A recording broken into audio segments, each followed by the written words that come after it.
मागील 8 दिवसात मक्का बाजारात आवकेचे प्रमाण कमी झाले होते, परंतु 2 दिवसापासून मक्का बाजारात आवकेचे प्रमाण वाढलेले दिसत आहे. मालेगाव, येवला, मलकापूर, लासलगाव, अमळनेर, मनमाड, त्याचबरोबर जालना या बाजार समित्यांमध्ये मक्काची आवक मोठ्या प्रमाणात बघायला मिळाली. तसेच निफाड, देवळा, सांगली मिरज व अहिल्यानगर या बाजार समित्यांमध्ये मक्काची आवक मागील काही दिवसांच्या तुलनेत स्थिरच दिसून आली आहे. मित्रांनो नमस्कार.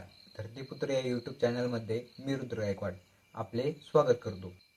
आज आपण बघणार आहोत काही प्रमुख बाजार समित्यांमधील मक्काचे बाजारभाव. त्यापूर्वी विनंती करतो, चॅनलवर नवीन असाल तर आपल्या धरतीपुत्र या यूट्यूब चॅनलला सबस्क्राईब करा, जेणेकरून असेच शेतीविषयक नवनवीन व्हिडिओ आपल्यापर्यंत पोहोचत राहील. व्हिडिओ आवडल्यास व्हिडिओला लाईक आणि आपल्या शेतकरी मित्रांपर्यंत शेअर जरूर करा. चला तर व्हिडिओला सुरुवात करूया. बाजार समिती मालेगाव कमीत कमी 1501, जास्तीत जास्त 1832 रुपये. पुढील बाजार समिती आहे लासलगाव कमीत कमी 1301, जास्तीत जास्त 1852 रुपये. पुढील बाजार समिती आहे येवला कमीत कमी 1450, जास्तीत जास्त 1800 रुपये. पुढील बाजार समिती आहे मलकापूर कमीत कमी 1350, जास्तीत जास्त 1660 रुपये.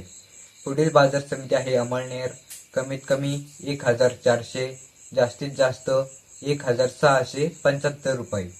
पुढील बाजार समिती आहे मनमाड कमीत कमी 1200, जास्तीत जास्त 1801 रुपये. पुढील बाजार समिती आहे जालना कमीत कमी 1400, जास्तीत जास्त 1661 रुपये. पुढील बाजार समिती आहे निफाड कमीत कमी 1400, जास्तीत जास्त 1910 रुपये. पुढील बाजार समिती आहे देवळा कमीत कमी 1500, जास्तीत जास्त 1660 रुपये. पुढील बाजार समिती आहे सांगली मिरज कमीत कमी 1850, जास्तीत जास्त 2000. पुढील बाजार समिती आहे अहिल्यानगर कमीत कमी 1500, जास्तीत जास्त 2100 रुपये. मित्रांनो, हे भाव बाजार समितीतील आहे.